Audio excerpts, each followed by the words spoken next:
चलिए जी, आज से हम आपके सामने यूनिट नंबर जो थी हमारे पास, हम बात कर रहे हैं। आज से हम आपके साथ स्टार्ट करेंगे यूनिट नंबर 5। यूनिट नंबर 5 का नाम है business organisation management and trade. यहाँ पर हम सबसे पहले हम बात करते हैं nature and significance of management. ठीक है, तो सबसे पहले जो क्वेश्चन आ रहा है वो है भैया, management is the process of, option है wasting resources, getting things done through others, only planning या फिर ओनली कंट्रोलिंग। तो किसका करेक्ट आंसर है B, getting things done through others. ठीक है जी, ये हमारे पास मैनेजमेंट का है। तो management is the process of getting things done through others, दूसरों से कार्य करवाना।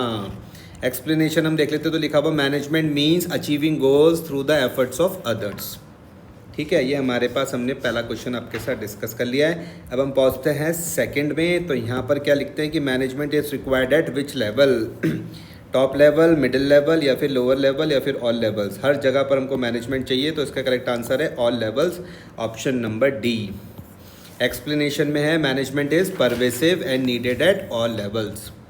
उसके बाद हम पहुँचते हैं क्वेश्चन नंबर 3 पर। तो लिखा हुआ है यहाँ पर विच of the following is not a characteristics of management. Not बोला गया है। गोल ओरिएंटेड, हाँ जी होता है। कॉन्टीन्यूस प्रोसेस, बिल्कुल।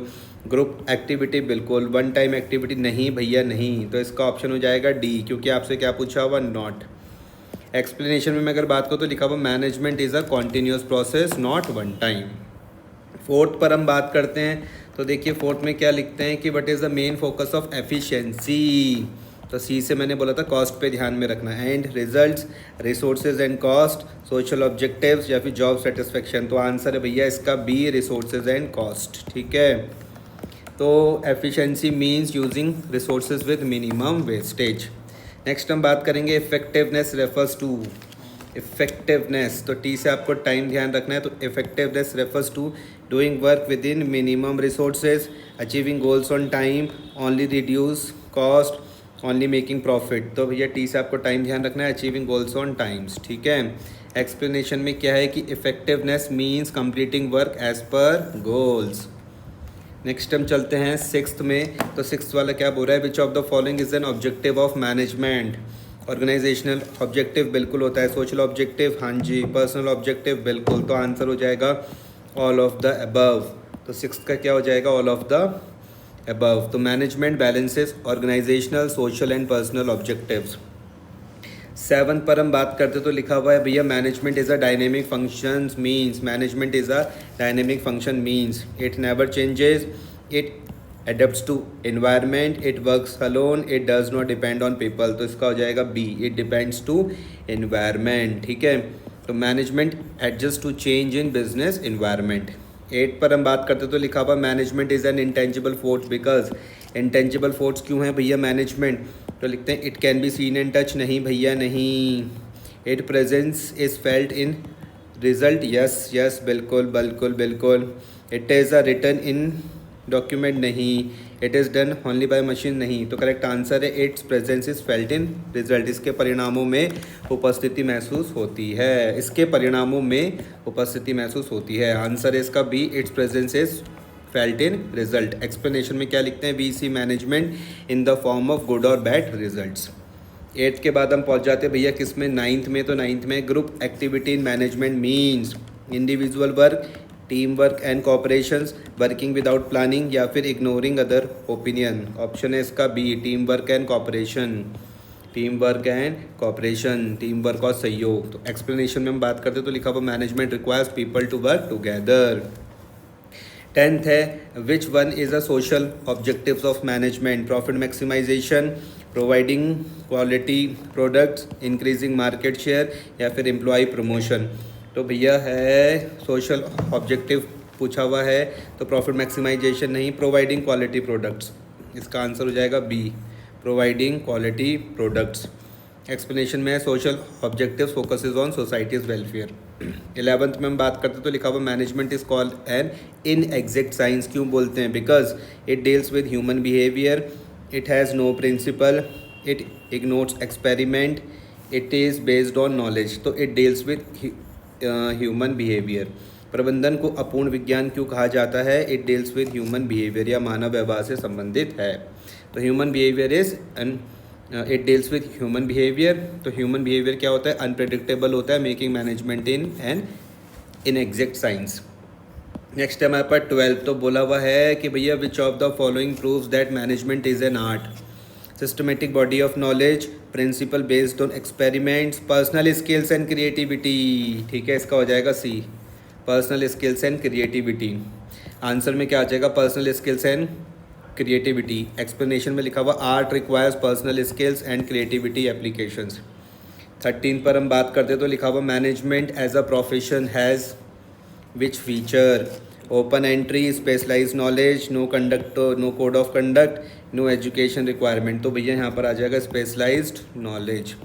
तो यहाँ पर लिखते हैं कि भैया management requires specialized business and management knowledge. 14 पर हम बात करते हैं तो लिखा हुआ which statement is true? Management is a pure science, management is only an art, management has feature of science art and profession. अच्छा, ट्रू पूछा गया है। Management is a pure science, नहीं ये तो नहीं है। Management is only an art, ये भी नहीं है। डी में क्या था? Management has no relation with profession, नहीं। तो इसका हो जाएगा C, management has a feature of science art and profession, C हो जाएगा इसका। ठीक है, management is a combined concept. 15, तो universal validity of management relates to science art profession, none of the above science. ठीक है, तो management principles are applicable in many organisations like science.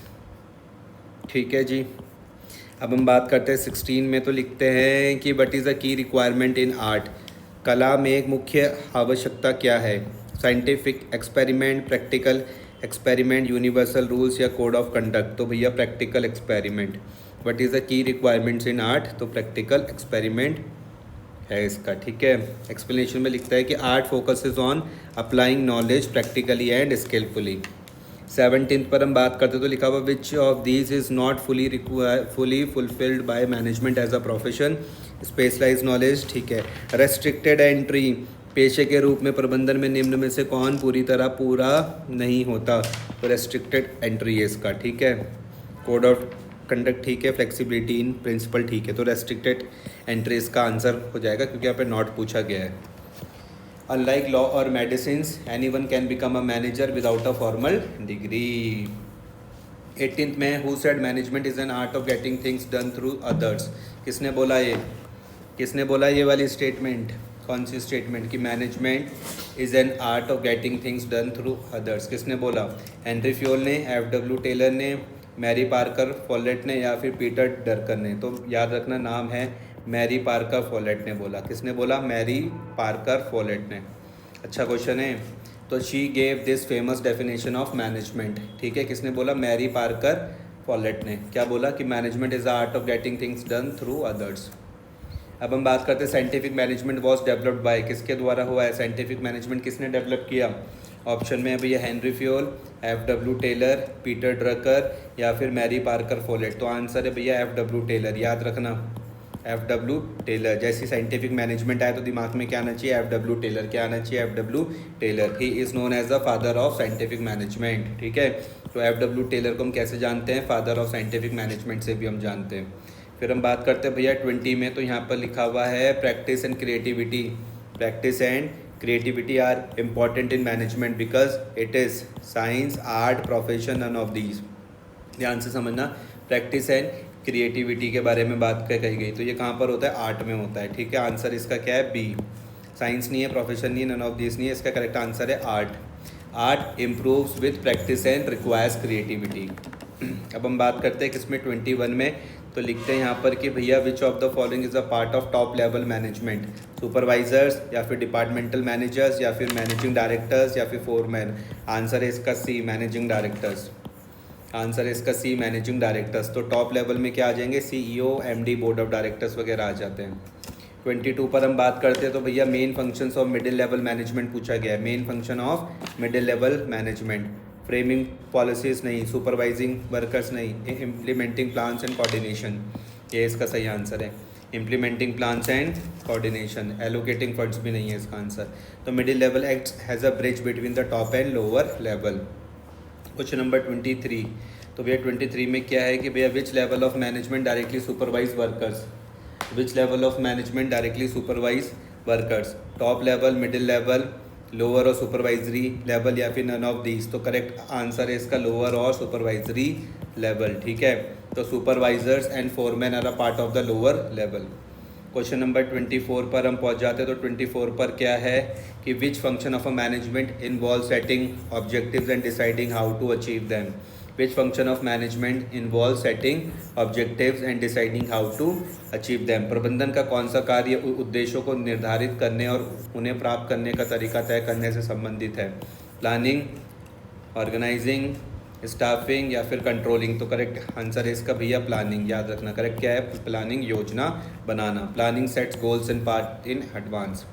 फिर हम बात करते हैं भैया 25 में। तो 25 में क्या लिखते हैं भैया, recruitment and selection are a part of which function. यहाँ पर भैया आ जाएगा प्लानिंग, स्टाफिंग, डायरेक्टिंग, कंट्रोलिंग। सही आंसर है भैया क्या है, स्टाफिंग। ठीक है, staffing includes hiring, training and development and developing employees. 26 में motivating employees is mainly done at which level. motivating employees is mainly done at which level. क्या भैया टॉप लेवल होगा, मिडिल होगा, लोअर लेवल या फिर none of this. तो answer है भैया मिडिल लेवल। यहाँ पर क्या लिखा हुआ है, कर्मचारियों को प्रेरित करना मुख्य रूप से किस स्तर पर किया जाता है। तो मेन है मिडिल लेवल, क्योंकि middle manager motivates and coordinate employees. 27 पर हम बात करते हैं, arranging resources to implement plan is called. योजनाओं को लागू करने के लिए संसाधनों की व्यवस्था करना कहलाता है क्या। ऑर्गेनाइजिंग, प्लानिंग, डायरेक्टिंग या कंट्रोलिंग। फिर से पढ़ो, arranging resources to implement plan is called organizing, planning, directing और कंट्रोलिंग।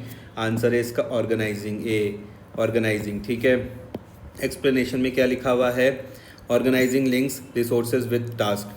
28 में, तो which functions ensure actual performance match plan target. Actual performance match plan target.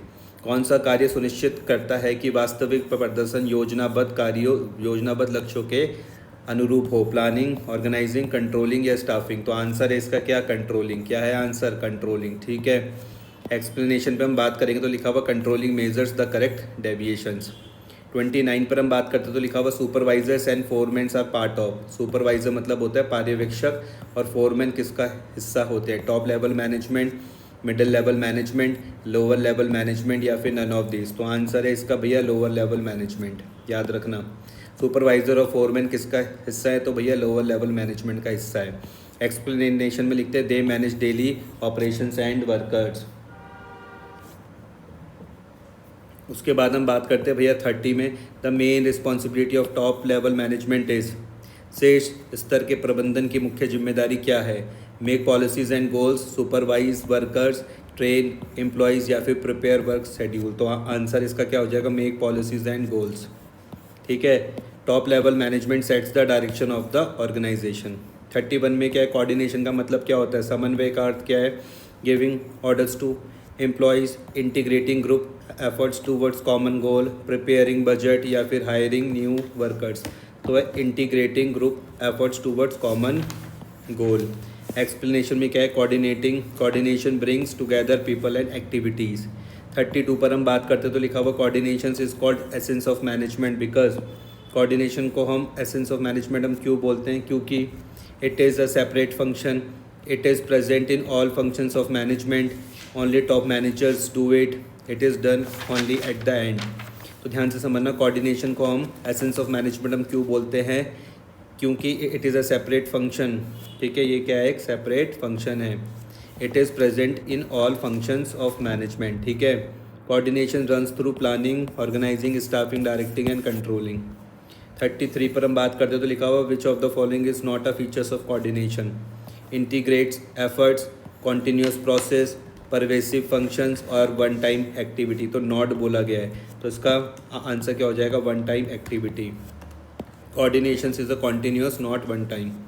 34 में फंक्शनल डिफरेंशिएशन रेफर्स टू, कार्यात्मक विविधन का अर्थ है different goals in the same department. Functional differentiation, ठीक है, different goals in the same department, different department working with specialization, absence of team work या फिर conflict between managers. तो ध्यान से इसका समझना कि फंक्शनल डिफरेंशिएशन का मतलब क्या होता है कि different departments working with specialization, different department working with specialization. Explanation में है coordination aligns different specialized department. 35 पर हम बात करते हैं कोऑर्डिनेशन हेल्प्स इन, समन्वय किस में मदद करता है? Increase conflicts, reduce duplication of efforts, increase wastage, delay decisions. तो कोऑर्डिनेशन किस पे मदद करता है? Increase conflict, reduce duplication of efforts. Correct answer इसका बी है, reduce duplication of efforts. Coordinations avoids unnecessary repetitions and confusions. 36 पर हम बात करते हैं तो coordination is required at which level of management? Answer इसका easy है, all level डी हो जाएगा इसका, चाहे भैया टॉप हो, टॉप में भी चाहिए, मिडिल में भी चाहिए, लोअर में भी चाहिए। तो कोऑर्डिनेशंस क्या है? Is pervasive across all levels. 37 पर हम बात करते हैं तो कोऑर्डिनेशंस लीड्स टू, समन्वय किसकी ओर ले जाता है? क्वाज अराजकता, unity of action, slow working या फिर इंडिपेंडेंट वर्किंग। तो कोऑर्डिनेशन रहेगा तो यूनिटी ऑफ एक्शन होंगे, ठीक है। तो coordination ensures everyone moves towards the same goal. 38 पर हम बात करते तो लिखा हुआ coordination is mainly responsibility of, समन्वय मुख्यतः किसकी जिम्मेदारी है? Only top level, only middle level, only workers, all managers. तो ऑल मैनेजर्स, सभी प्रबंधकों की, ठीक है। तो manager at all levels are responsible for coordination. फिर है कोऑर्डिनेशन एंश्योर, समन्वय सुनिश्चित करता है confusions among departments, achievements of common goal, delays in production या फिर वेस्ट ऑफ रिसोर्सेज। आंसर है इसका B, achievement of common goals. Explanation में क्या है? Coordination aligns efforts towards organizational goals. और जो लास्ट क्वेश्चन है आज का, वहाँ पर लिखते हैं कि growth in organisational size increase the need for, संगठन के आकार में वृद्धि किसकी आवश्यकता बढ़ाती है? सुपरविजन, कोऑर्डिनेशन, कंट्रोलिंग या स्टाफिंग। आंसर है इसका कोऑर्डिनेशन बी। तो bigger organisation needs more coordination between departments. Thank you.